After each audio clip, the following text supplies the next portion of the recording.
outils d'une intercession exaucée.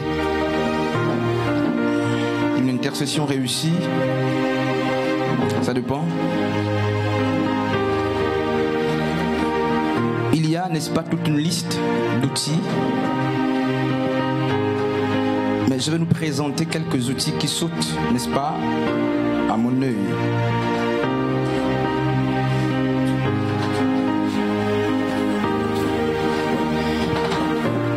Nous avons compris que l'intercession est une prière de substitution, c'est une prière de remplacement, c'est une prière faite en lieu et place de quelqu'un d'autre, en vue, n'est-ce pas, de plaider la cause auprès d'une divinité ou d'une personne capable, n'est-ce pas, d'exaucer.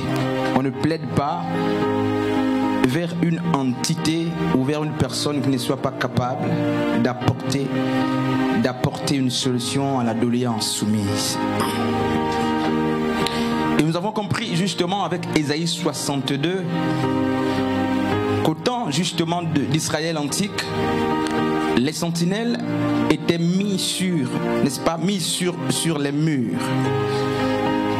Nuit et jour, les Écritures disent qu'ils veillaient. Nuit et jour, ils veillaient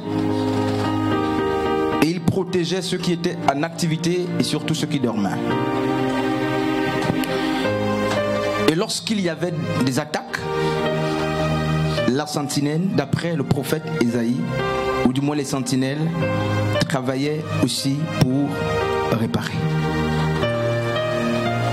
Notre intercession, c'est pour mémoire et à notre image. L'intercession est à l'image de l'intercesseur. Alors comment faire? Je voudrais compris, mais on va d'abord enseigner. Comment mener une intercession qui plaise au Seigneur? Quels sont ou quels peuvent être des outils importants pour que notre intercession soit exaucée? Dans Daniel chapitre 11, le verset 32, je donnerai beaucoup de références comme cela. L'enseignement numérique sera donné à ceux qui ont pris part, certainement au séminaire. Donc ne vous lamentez pas, prenez les notes possibles, le reste vous l'aurez. Dans Daniel chapitre 11, je disais, le verset 32, Daniel dit: ceux du peuple qui connaîtront leur Dieu agiront avec fermeté. Ceux du peuple qui connaîtront leur Dieu agiront avec fermeté. Il parlait du temps de tribulation ou du temps de souffrance. Et Daniel le prophète nous dit que la fermeté appartient à ceux qui ont la connaissance de Dieu. Ceux qui connaissent Dieu restent fermes. Et pour compléter Daniel, il y a un autre prophète mineur qui a parlé. Osée 4:6 dit, Dieu parle par son prophète, il dit: mon peuple périt par faute de connaissance. D'autres versions disent: mon peuple souffre, mon peuple meurt, parce qu'il lui manque, n'est-ce pas, la connaissance. Et une intercession forte, une intercession de qualité, et aussi une intercession au-delà de la prière inspirée, au-delà de la prière intellectuelle. C'est une intercession assise sur une certaine connaissance. Hier, nous avons vu que dans le chemin de l'intercession, il faut, n'est-ce pas, 3 entités au minimum. C'est pourquoi donc le camp pour lequel on prie, celui vers qui on va plaider, et l'intercesseur. Lorsqu'il n'y a pas ce triptyque, l'intercession, n'est-ce pas, prend un coup. Comment est-ce que nous allons nous approcher de Dieu que nous ne connaissons point? C'est pourquoi un des outils très importants pour aborder une intercession de qualité, c'est la connaissance. La connaissance de celui vers qui on va plaider. La connaissance connaissance du sujet que nous prenons pour amener vers le Père. N'est-ce pas? Et surtout, la connaissance des Écritures, la connaissance de la parole de Dieu au sujet de ce pourquoi nous prions. Qu'est-ce que la parole dit par rapport à la situation que je suis en train d'entraîner vers Dieu? Le peuple a péché. Moïse a vu le peuple pécher dans Exode chapitre 32. Alors qu'il descend de la montagne après 40 jours, la Bible dit que le peuple qu'il a laissé avec Aaron s'était fabriqué un veau d'or à qui il vouait une adoration inculte. Au-delà de la mort qu'il y a eu, c'était justement dans Exode 32, on nous parle de 3000 morts au minimum. Au-delà de la mort qui a été constatée, la Bible nous présente la prière d'ontologie justement de la personne de Moïse. Moïse a dû plaider la cause du peuple. Il leur dit, il dit au Seigneur, je sais qu'ils ont péché. Seigneur, mais pardonne-leur, sinon ôte mon nom de ton livre de vie. Quel grand intercesseur. Moïse dit à Dieu, si tu ne pardonnes pas à ces hommes, je préfère que tu ôtes mon nom du livre de vie. Et donc on disait que la connaissance c'est quoi? Elle se définit comme étant le contenu de la pensée qui correspond à la nature de la chose ou de l'être visé. Hier, avec Proverbe, nous avons compris que tel l'homme pense, tel il est. Nous sommes ce que nous concevons. Et ce que nous extériorisons parle, n'est-ce pas, mieux de nous. Nous avons besoin de connaître celui vers qui nous allons. Nous avons besoin de cerner les enjeux, n'est-ce pas, de la parole par rapport au sujet que nous amenons vers Dieu. Et nous avons aussi besoin de connaître, n'est-ce pas, celui pour qui nous intercédons. Amen. Et je vais très vite.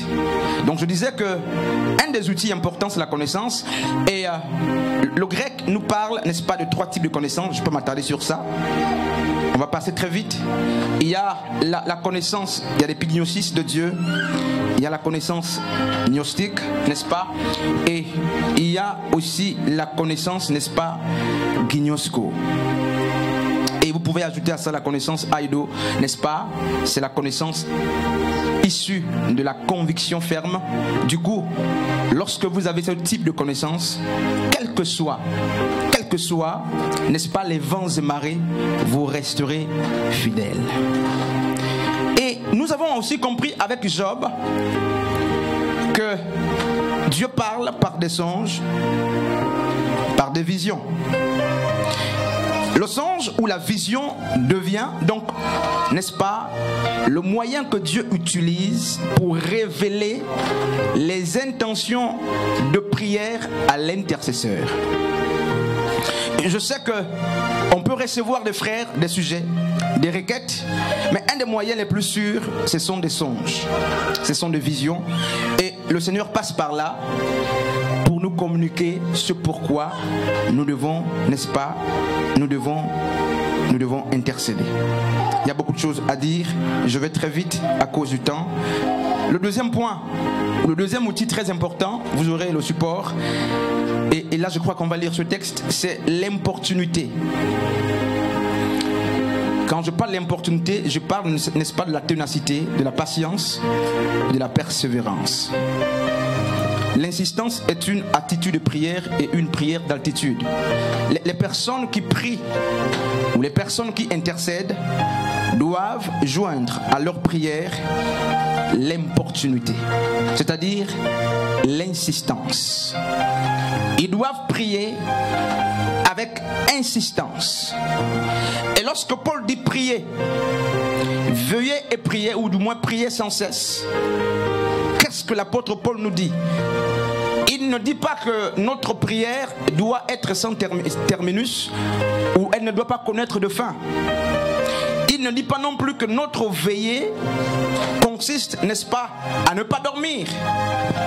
Et pour l'avoir mal compris, nous nous sommes refusés de dormir. L'apôtre Paul, en disant priez sans cesse, ou du moins veillez et priez pour ne pas succomber à la tentation, de quoi est-ce qu'il était en train de parler? Mais en fait, Jésus avait laissé des recommandations, des avertissements.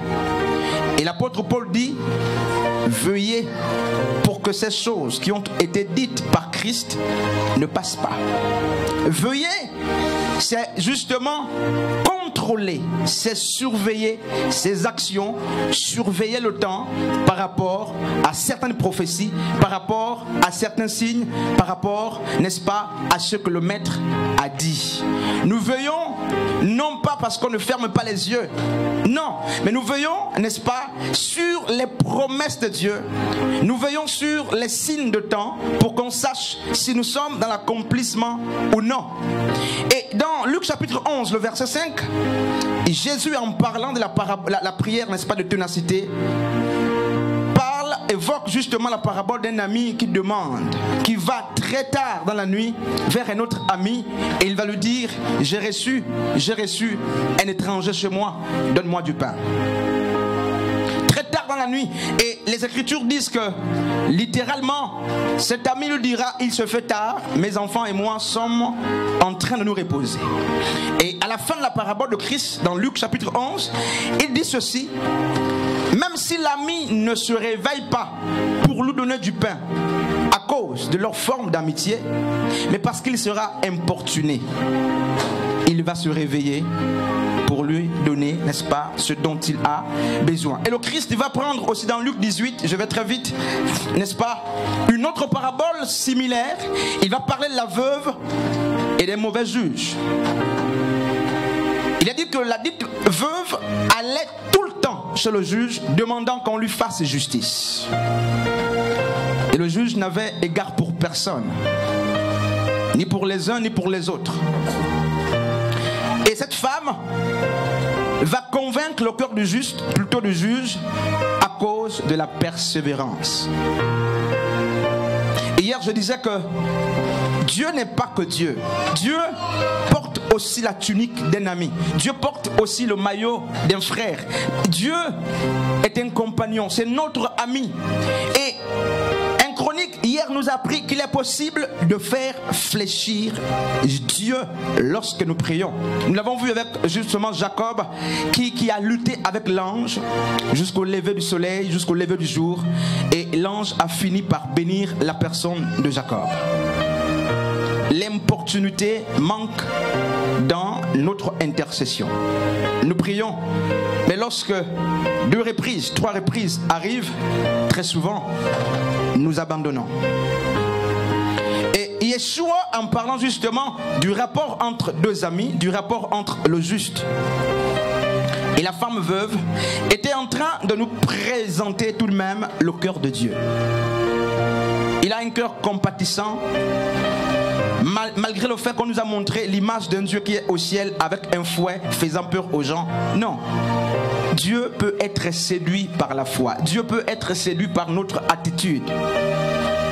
Lorsque nous prions, ce que Dieu regarde, ce n'est pas tant la multiplicité des paroles. Et lorsque la Bible dit que lorsque vous priez, ne soyez pas comme des païens qui multiplient des paroles, la Bible ne dit pas que ne multipliez pas des paroles. Lisez bien la parole. La Bible dit ne soyez pas comme des païens qui multiplient des vaines paroles. Et c'est différent. Vous pouvez faire une prière de 4 heures de temps, Dieu n'est pas contre ça. Mais une prière de 4 heures de temps en multipliant des vaines paroles devient justement une prière semblable à celle des païens. Et c'est quoi les vaines paroles, frères et sœurs? Voilà la question qu'il nous faut nous poser. Qu'est-ce qu'il faut entendre par des vaines paroles? Qu'est-ce qu'il faut entendre par là? Mais des vaines paroles, ce sont des paroles qui n'ont aucun support biblique. Ce sont des paroles justement qui ne sortent pas de nos cœurs, avec lesquelles nous n'avons aucune conviction. Ce sont des paroles d'habitude que nous avons inscrites dans nos prières, parce qu'elles deviennent pour la plupart du temps des poésies. Ce sont des vaines paroles. Dieu veut que lorsqu'on s'adresse à lui, qu'on vienne droit au but. Et lorsque nous lisons, je veux rester calme jusqu'à la prière, lorsque nous lisons Genèse chapitre 18, nous avons la prière d'Abraham qui était en train d'intercéder ou de plaider la cause de l'autre qui était à Sodome et Gomorrhe. En vérité, je l'ai dit et j'ai déjà été attaqué, j'ai présenté Abraham comme étant, n'est-ce pas, comme étant un homme à ne pas suivre. Je suis en train de dire ceci, que l'intercession d'Abraham était très lacunaire. Et Dieu me disait, mais il a réussi à sauver, n'est-ce pas?